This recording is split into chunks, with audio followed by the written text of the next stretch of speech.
everybody. We're rounding out our final day of our Superior Region CAMHPRO Live 5 and 5. I'm Andrea Wagner, your Executive Director at the California Association of Mental Health Peer-Run Organizations. And we're rounding out at a very special place to me, and I'm going to talk a little bit more in our longer interview about that. But this is where I was born, Mount Shasta City. I grew up next to this lake. Lake Sisikiyou is right behind me, and you see the mountain, Mount Shasta. Very spiritual, mystical place for many, many people around the world that come here. So today we're going to take a little bit different turn. There is no peer center in Mount Shasta, but there are a lot of healing efforts and a lot of mystical things around the mountain. A lot of spirituality and religion have merged and converged here for many, many, many, many, many years. And so we're gonna reach out downtown later today and talk to people about, their wellness and recovery, and just how people are well in a town like this. And there may not be, quote unquote peer support, but there is peer support in that people helping each other. And so we're going to do a little bit of different show today, and we're also going to do a little bit different in that I'm going to talk a little bit about my own journey and how growing up in a rural town like this was for my mental health, and what I did to get through it, and how special it was in its own way. So I hope to see you again later as we tune in and do this. Cheers.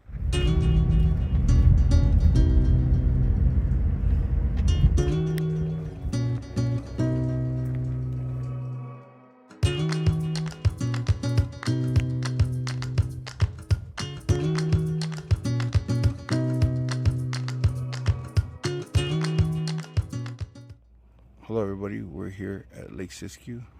I'm here with Andrea Wagner, the Executive Director of CAMHPRO, and we're at the foot of Mount Shasta having a conversation, and we're glad that you're here with us. Andrea, you grew up in this area, correct? Yeah, I was born in Mount Shasta and raised in Dunsmuir, about 15 miles south of here. What was it like growing up here? As a kid around here, we kind of had this idea that nothing could happen here, that you had to get out for anything to happen. It was boring. And you kind of had this idea there was nothing to do, and that your opinion didn't matter because you were from a small town. I don't think that way now, and I feel like, but it was growing up, there wasn't a whole lot to do. There wasn't a whole lot of there wasn't a whole lot to do as far as technology. I grew up in the late 80s, early 90s, and so we weren't quite to the cell phone everywhere usage, and there wasn't a whole lot to do as far as we didn't have a real movie theater until later on my late teen years. We didn't have a whole lot of recreational things to do other than sports with school. If you weren't into certain sports, there wasn't a whole lot outside of that, and there weren't any real places for kids to go other than out into nature. So growing up here, it was a lot of exploring in the woods, sitting by the river, going to the lake. The lake behind me is actually where I spent a lot of my childhood, sitting next to this lake and floating on the water, and just watching the fish and fishing and watching the birds. I mean, it was really, a lot of my childhood was spent by this lake. So, yeah. You say that, it was a bit boring growing up. How old were you when you learned to appreciate the beauty of this location? When I was a senior in high school and could drive and go out on my own, I think that's when I really started to appreciate what I had grown up in and taken for granted, because it was a place I could go to find peace when things were kind of chaotic at home, chaotic at school, chaotic at work.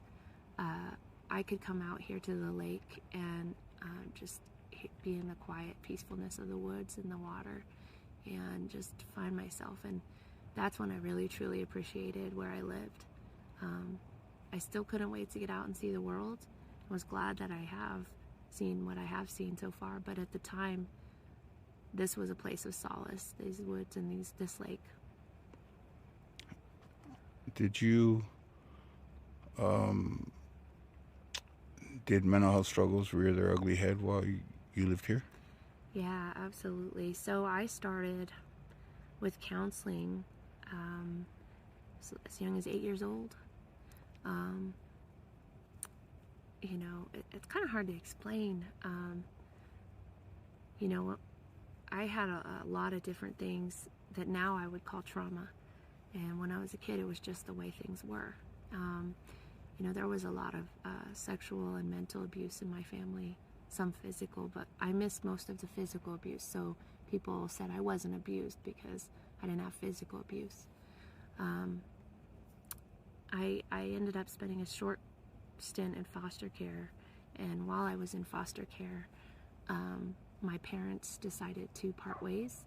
And so when I got out of foster care, I went home to a brand new house, apartment, a low-income apartment with my mom, away from everything I'd ever known in Dunsmuir. And I was 8 years old, and started a new school, and just started a whole new life when I was in 4th grade. And there was a lot of things involved in that. Parents splitting up, losing my home, having the abuse before that and after that, and then my dad passed away 3 years later. Suddenly, he worked for the railroad and got hit by a train, and that just was devastating for me. And so, you know, fast forward, I'm a teenager, and I started having premonitions that I was going to die, and unable to sleep. I would go through bouts of depression, and just always feeling like there was this hidden darkness in me that would rear its ugly head and like bring me down, you know. And I tried to covered it by being busy in school and getting involved with everything I could in school, and doing drama and Friday Night Live and sports and yearbook and the school newspaper and the business club. I mean, every club you can think of, I just did it because I didn't want to be home. And yeah, there was a lot of mental health stuff going on. But when I was a kid, growing up here, we kind of laughed about counseling. There was, in a small town, you probably have 1 to 2 counselors for like the whole South County. So Mount Shasta, Dunsmuir, McLeod, all these areas. There was really only one place that all us kids could go to get counseling. So we all had the same counselor, and we all knew it. And, you know, his name was Hap.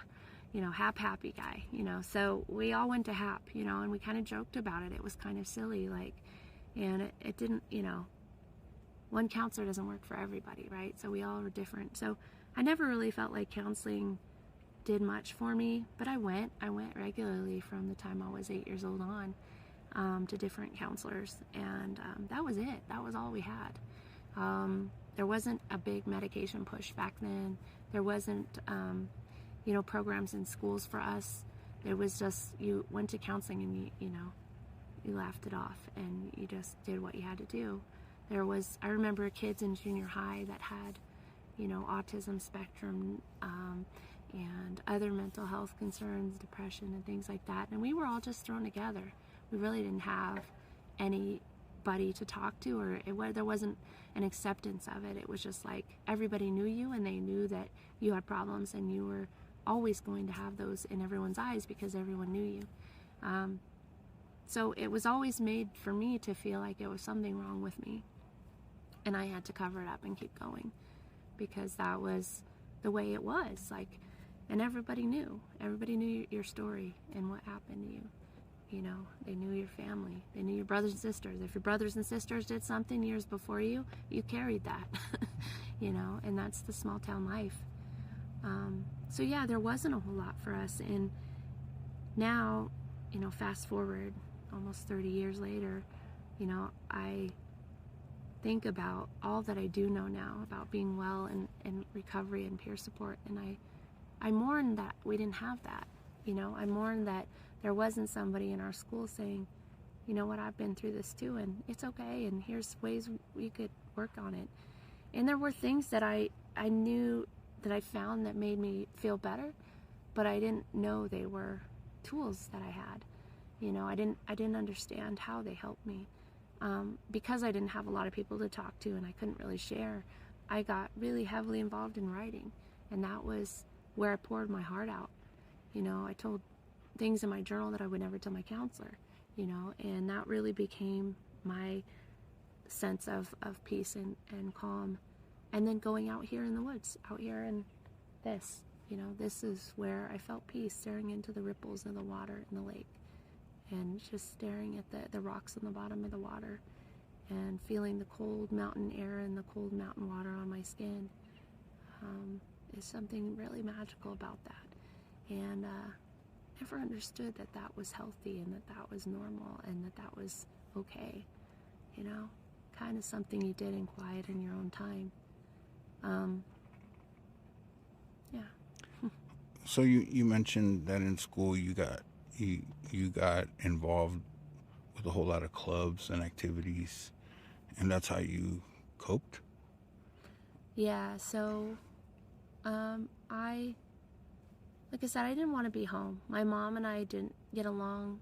There was never a real close relationship, and she was really judgmental and critical of me.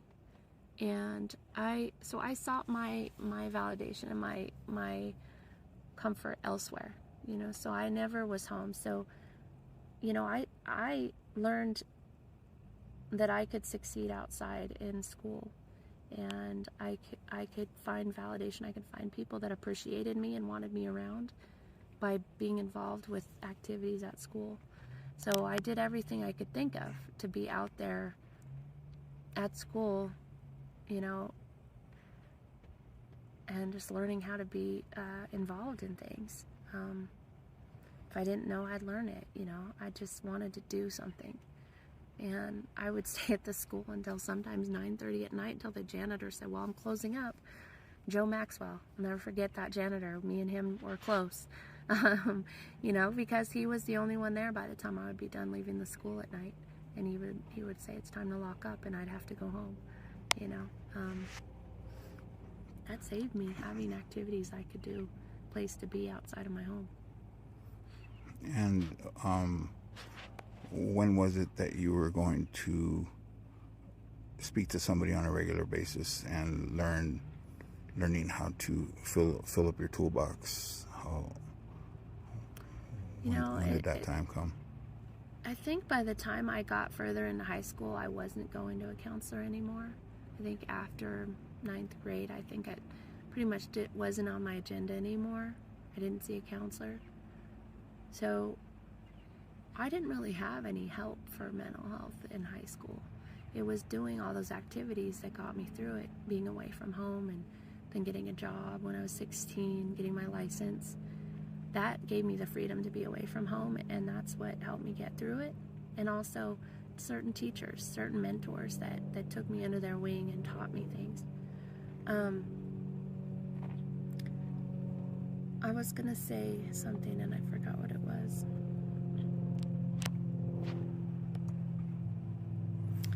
What did you ask me again? You asked me about when it was that you learned to start filling up your toolbox. Okay, yeah. You know, I don't know that I did learn that when I was in high school. I just survived it, you know. I know, I remember one time I had applied for colleges, and I was going to go visit the University of Denver on my own, bought my own airplane ticket, and was going to drive down to the airport and go to Denver and visit.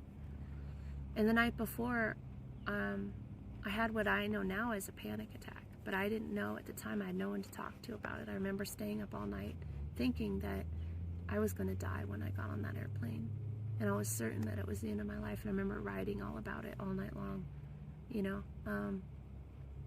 Was a lot of that, and you know, and I remember spending school dances crying in the bathroom, you know, because I didn't know how. I felt so lonely, and I didn't know how to talk to people, and I felt like so awkward, and there were so many feelings that I had, and there was no one to talk to about it. So a lot of high school, I didn't have those tools. I think there were ways that I got through it, through writing and being active and having teachers that mentored me, that would take the time to talk to me about things, not just about school stuff, but about life. That's what got me through it. And there was never a time where among us peers we could talk about our feelings about how things were between us as students with each other. I don't remember ever talking to my friends and classmates about my emotional health or my mental health. You just plugged through and you did it and you got through it. So, Andrea, along with this beautiful scenery and the teachers that mentored you and staying at home and janitor Joe,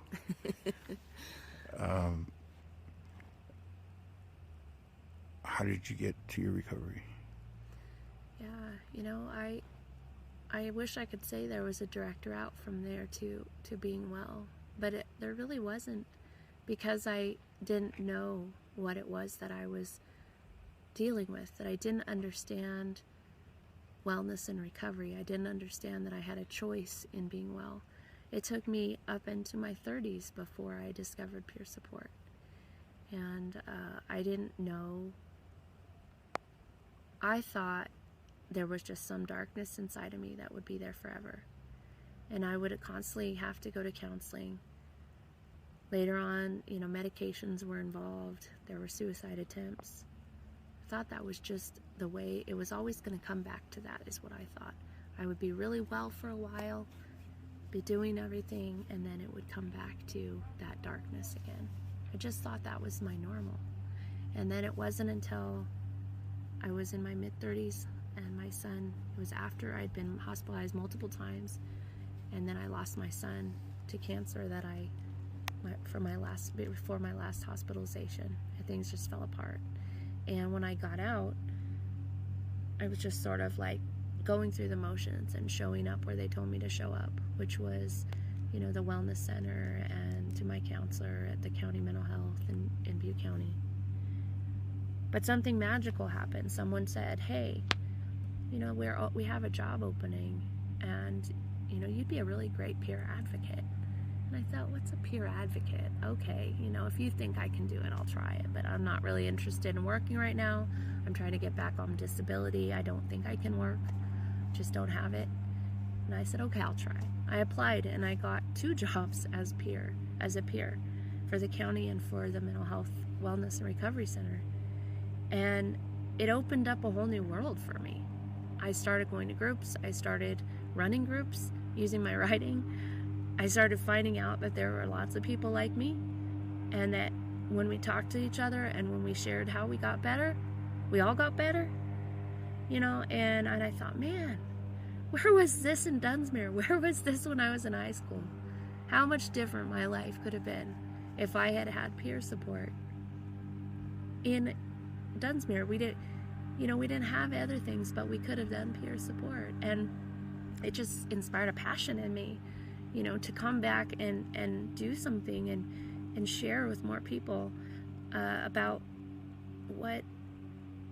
knowing that you're not alone, that there's a network of people that can help you, knowing that you have a choice, that there are tools and ways that you can choose to behave and be well if you practice and you learn it, and that you can reach out, and that it's okay to have a bad day. It's okay to have that darkness sometimes, because other people do it too. It's just you don't have to let everything fall apart when that happens. You can choose to change how you respond to it. That just changed everything for me. And now I can say I finished school. I got a master's degree. I'm an executive director. None of that would have been possible had I not learned how to be well through peer support. None of that would have happened. I bounced around being homeless, to having school, to being homeless, to having an apartment, to being homeless for years, until I realized I don't have to do that. I can choose how I live, and I can choose to live with my emotional ups and downs, and that they're okay to have all those emotions.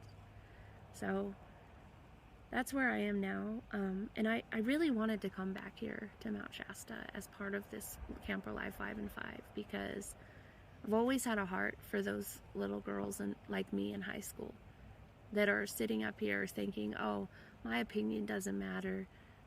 There's something wrong with me. There's nothing to do here. I don't matter because I'm from a small town. You do matter.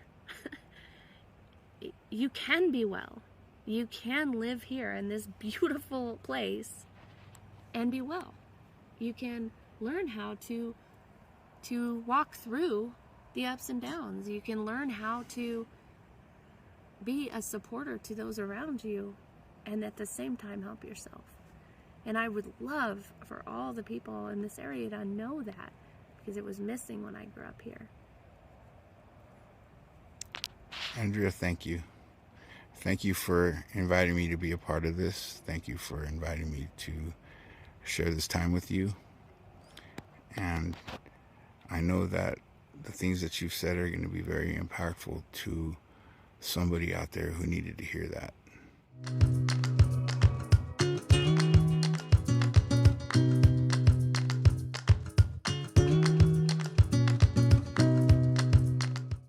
Hey everybody, we are live. Hopefully this works today. I don't see anybody on yet, but we are live in Mount Shasta City for our CAMHPRO Live 5 and 5. Danny and I are here for the California Association of Mental Health Peer Run Organizations, doing our 5 regions in 5 weeks. It looks like some people are looking to join us. I hope you do. We're going to stay on while we eat our lunch here at Yak's Restaurant in Mount Shasta City. This is our last stop on the tour for our Superior region, first week of our 5 and 5. So I'm going to stay on for a little bit and see if anyone shows up to say hi. If you are in the area, come by. We have stickers and flyers for you if you want to come and grab some, just to have a chat with us. We'd love to have you here. Danny, you want to say hi? Hello, everybody. Come see us down at Yak's. Look at this burger. Oh my gosh. What?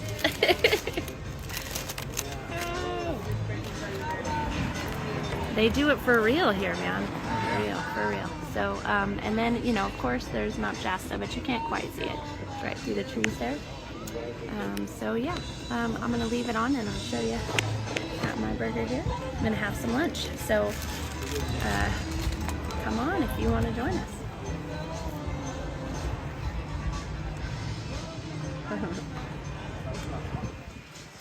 There is really a powerful feeling in this city. You know, growing up here, I kind of took it for granted, you know, and something really special about being back up here. And yeah, people are really just living life here, you know.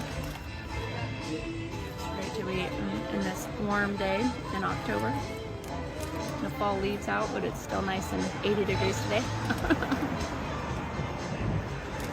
One of the cool things about Mount Shasta is it draws people from all over the world, you know, and it's got a lot of different powers, spirituality, and, you know, people come here for the mountain, they come here for the powerful, I guess there's like a lot of intersecting ley lines and different things here, but I don't know about all that because I'm no expert in that, but I know there are a lot of powerful auras and things in Mount Shasta and a lot of reasons, but some people like me are just born here and we don't know what we live in. Mount Shasta was where we shopped. Alright you guys, well hopefully this will save today and we'll try to get on again later, and hopefully more of you will check it out.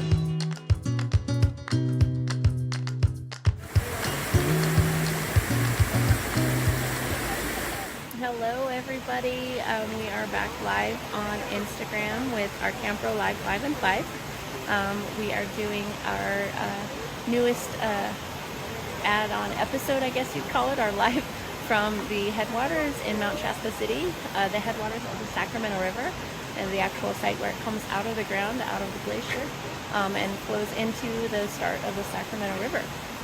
So I will do a quick sweep in a minute and show you where we're at. I'm here with Danny. We're here for the California Association of Mental Health Peer Run Organizations. We are promoting peer organizations and peer support across California. Hey, welcome back out to me. Would you like to be in? Yes, come on in. All right. Well, we are sitting here live. So what do you think, Danny? What do you think of where we're at? Oh, there's Amy. Hi, Amy.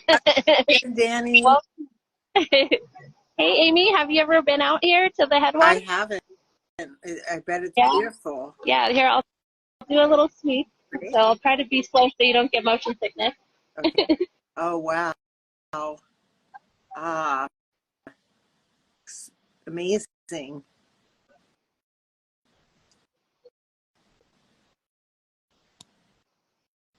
It's amazing here. Very, you can feel the energy in the air. It's very powerful. I You wish would I was enjoy there. it. Yeah, you would enjoy it. All right, well, carry on. Thank you.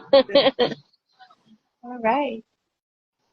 See if I can just listen. And you're getting the hang of this. I'm still getting to learn the Instagram how to use it. So Yeah, me too. Can I just listen instead of just being yes, on with my face? yes. Let me figure out how to do that. Okay. I don't know how to do that. How do we get you off? There we go. There. Okay. All right. We have Amy listening on from CAMHPRO. And so we're really looking at, ways to be well in California, not just peer support, because sometimes people don't call it peer support. They call it other things, but it's the same thing. It's meeting people where they are, being there as a support and as a someone to listen and to love you where you are and to just walk beside you. And so what we call peer support comes in many forms. And so this is one more way that people can do this, like being in community with nature and community here, helping each other, loving each other. And just, Danny and I were talking earlier about water as itself, just being so healing, being a conduit for energy and a source of life and, a powerful tool that grinds down rocks over time. It's an amazing piece of our universe in our world. And to be here where this glacier water, someone told me once it takes 500 years for it to get here in this form and to come out of the rocks here. And so it's pretty amazing. People are here filling up jugs and taking it with them. It's just pure water, right out of the ground. Nothing added, except what's in the universe around. So such powerful energy in that and just health. So, what do you think, Danny? Do you want to add anything? I just want to add that I would like to go and bathe in it, and get all the benefits that I think that you can get from this type of water. It's just amazing the way that it's coming out of the earth. That this is actually the beginning of the Sacramento River. It blows my mind. Yeah, yeah, yeah. It's amazing to think that this water flows down into all those orchards and all those, contributed to with all those other tributaries, and then it goes into this giant river that feeds so much of the food that is grown in California. Agriculture. How much of our bodies comes from this source?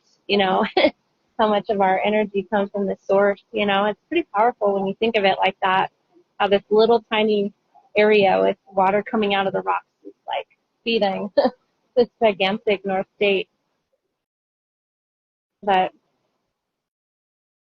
yeah, so this is a great segue into our next level of our CAMHPRO Live 5 and 5. We're going to be going to Sacramento on Monday, and then we will be going down to Stockton through the valley. We'll be following the river. We'll be following the river south. We're starting at the headwaters and going south. So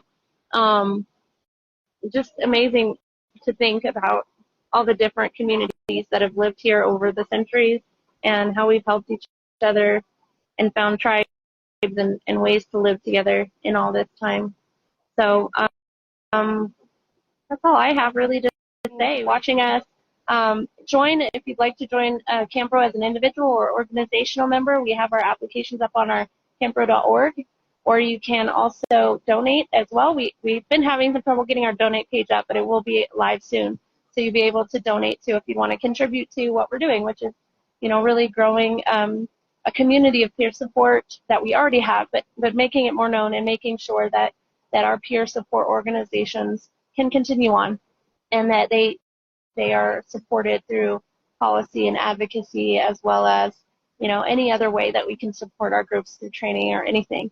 So in order to do the work, we have to have the funds. And so we're hoping to grow in membership and in fundraising, but also just the whole point of this whole event is really to highlight what peers do in California and all the kinds of peer support we have and the amazing things that peers do just on a day-to-day. So, all right. Well, I think we're going to wrap up our live stream for today, but like I said, watch out for our YouTube and other things.